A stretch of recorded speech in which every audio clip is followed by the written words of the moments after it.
असीम शक्तियों के स्वामी महामहिम भीष्म द्वापर युग के अजय योद्धाओं में से एक थे। भीष्म पितामह के अपार बल और वीरता के कारण भगवान श्री कृष्ण को भी शस्त्र उठाने पर विवश होना पड़ा था।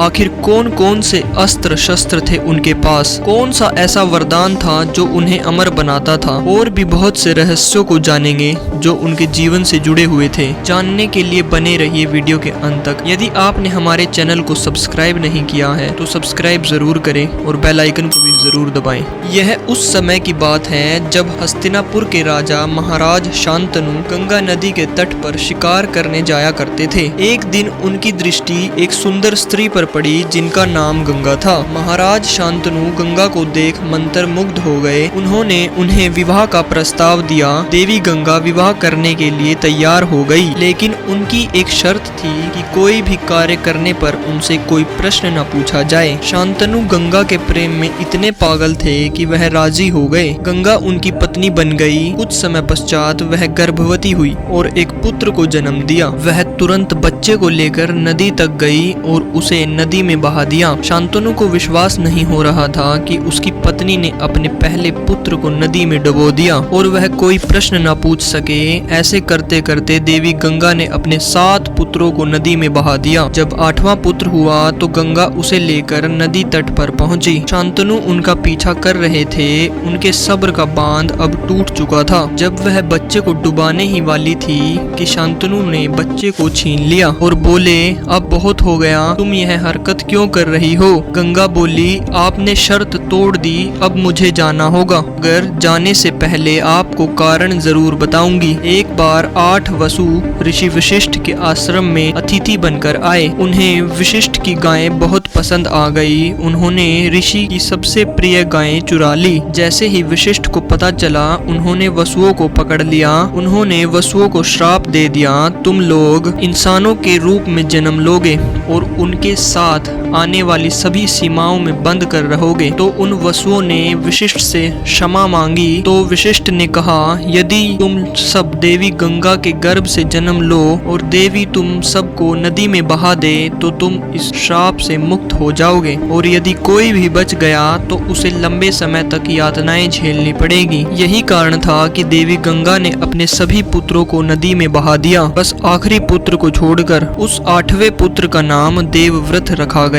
देवव्रत की प्रारंभिक शिक्षा उनकी माता ने उन्हें दी। धर्म और नीति का ज्ञान उन्हें ऋषि मार्कंडे से प्राप्त हुआ। वेदों और शास्त्रों का ज्ञान उन्होंने गुरु वशिष्ठ से प्राप्त किया। अस्त्र और शस्त्रों का ज्ञान उन्होंने भगवान परशुराम से प्राप्त किया और युद्ध कौशल में निपुण बने। शिक्षा पूर्ण करने के बाद देवव्रत अपने पिता के पास वापस लौटे तो शांतनु की दूसरी पत्नी सत्यवती को चिंता हुई कि देवव्रत के वापस आने से उनके पुत्रों को राज सिंहासन नहीं मिलेगा। इसी समस्या का निवारण करते हुए देवव्रत ने गंगा नदी को साक्षी मानकर एक अखंड प्रतिज्ञा ली। उन्होंने कहा, मैं आजीवन ब्रह्मचर्य का निर्वाह करूंगा, अपना परिवार निर्मित नहीं करूंगा। ऐसी अखंड प्रतिज्ञा को सुनकर उनके पिता ने उन्हें इच्छा मृत्यु का वरदान दिया और एक नए नाम भीष्म से संबोधित किया। इसी वरदान के कारण गंगा पुत्र भीष्म को अजय माना जाता है। महामहिम भीष्म के पास अनेक दिव्य अस्त्र थे, जिसमें अग्न्यास्त्र, सम्मोहनास्त्र, वर्णास्त्र, वज्रास्त्र, भार्गवास्त्र,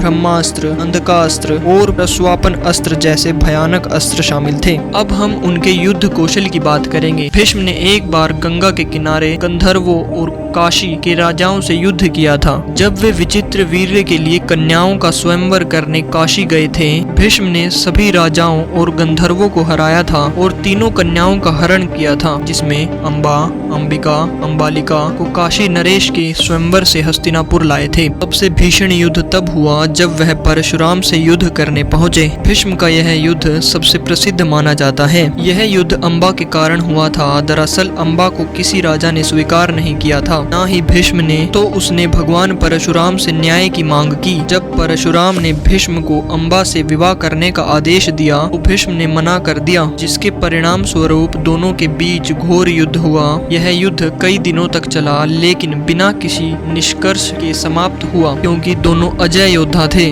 विराट युद्ध में भीष्म का प्रदर्शन अत्यंत प्रभावशाली था। यह युद्ध तब हुआ जब पांडव अपने अज्ञातवास के अंतिम वर्ष में राजा विराट के राज्य राज्य में रह रहे थे और कौरवों ने विराट नगर पर आक्रमण कर दिया। इस युद्ध में कौरवों की सेना का नेतृत्व भीष्म, द्रोणाचार्य, कर्ण और दुर्योधन जैसे महारथी कर रहे थे, जबकि पांडव पक्ष से अर्जुन अकेले थे। भीष्म पितामह ने अर्जुन के सभी दिव्यास्त्रों को काट दिया और अर्जुन के रथ का विध्वंस कर दिया। अंततः अर्जुन ने भीष्म के धनुष की प्रत्यंचा काट डाली और सम्मोहन बाण से सभी योद्धाओं को अचेत कर दिया। अब बात करते हैं महाभारत युद्ध की। भीष्म पितामह ने महाभारत युद्ध में कौरवों की ओर से सेनापति के रूप में कई प्रमुख योद्धाओं से युद्ध किया और उन्हें पराजित किया, जिसमें सात्विकी, भीमसेन, द्रुपद, विराट और धृष्टद्युम्न जैसे योद्धा शामिल थे। भीष्म और अभिमन्यु के बीच भी कुछ समय तक युद्ध हुआ, लेकिन भीष्म ने अभिमन्यु पर अधिक घातक बाण नहीं चलाए और उसे छोड़ दिया। अंततः अर्जुन और भीष्म के बीच कई बार घमासान युद्ध हुआ। युद्ध के पहले दिन से ही भीष्म अर्जुन पर भारी पड़ रहे थे। भीष्म ने यह प्रतिज्ञा की थी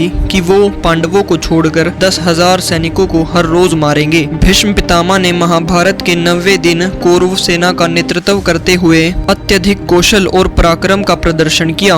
उन्होंने पांडव सेना पर तीव्र आक्रमण किया और उनके प्रमुख योद्धाओं जैसे भीम, अर्जुन, सात्विकी और अन्य योद्धाओं को बुरी तरह से घायल कर दिया। भीष्म ने पूरे दिन असीम शक्ति और वीरता के साथ लड़ाई की, जिसके कारण पांडव सेना में हाहाकार मच गया। पांडव योद्धा भीष्म के रौद्र रूप को सहन नहीं कर पा रहे थे। अर्जुन भी भीष्म पितामह का सामना करने में असमर्थ हो गए थे। अर्जुन की यह दुविधा देख श्री कृष्ण बहुत व्यथित हो गए।